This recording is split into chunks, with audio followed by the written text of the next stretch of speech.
Sir, yes or no lang po. Sabi po... Senador ka ba? Sorry po. Hindi, sir.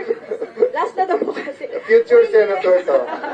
Sorry, sir. Pero sabi po kasi ni Senator Gatchalian na he will preside over the impeachment daw po. Ano po masasabi niya dito? Kung kayo po ba... Kayo No na po and no. No. Tanungin mo naman why. Why? Sir, why po? First of all, because I am Senate President, and if you look at the Constitution, it's the Senate President. Only in the case if it's the President being impeached, will it be the Chief Justice? And no, because they amended the rules, kahit tama sila, si Senator Pangilinan ang gusto nila. But by the way, they offered that to me. Bumaba daw ako na Senate President, ako magpre-preside, pero itinanggihan ko. Pero sir, yung veto na pinasa nila kahapon na amending na rules of impeachment na pwedeng mag-vote ng yung majority. Kami hindi kami nag-amend para hindi ma-delay. Pangalawa, tignan nyo statements ni Senator Pangilinan since 2016. Kayo na magsabi. Sabi nila, ang grupo daw namin hindi magiging fair kasi maraming Duterte. Tapos maglalagay ka ng presiding officer na yung previous statements niya ay guilty na. Diba? So, you know, it's quite... so I'm not saying that he will not be impartial. I'm just saying it's double standard. Pagka grupo namin, automatic pro-Sara.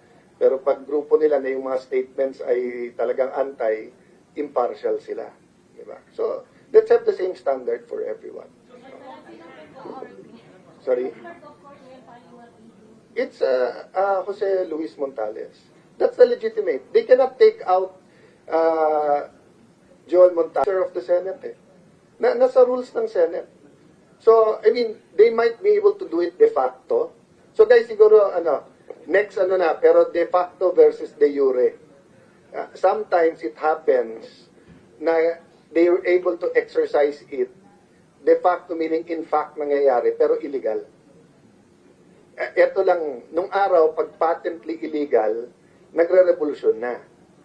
So ngayon, may nagsasabi pa, may presumption of regularity. Walang presumption of regularity pag patently illegal.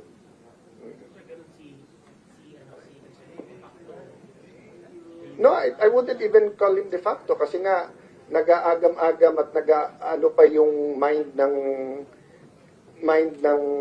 mga sa Senate kung sinong susundin. De facto kasi completely ganun eh. Nakita mo, nandito kami, natuloy yung hearing. Di ba? Yes?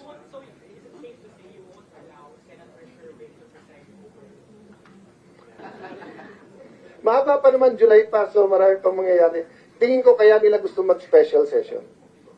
Okay, thank you so much. Thank you everyone. Thank you, SP Alan Cayetano and to our media friends.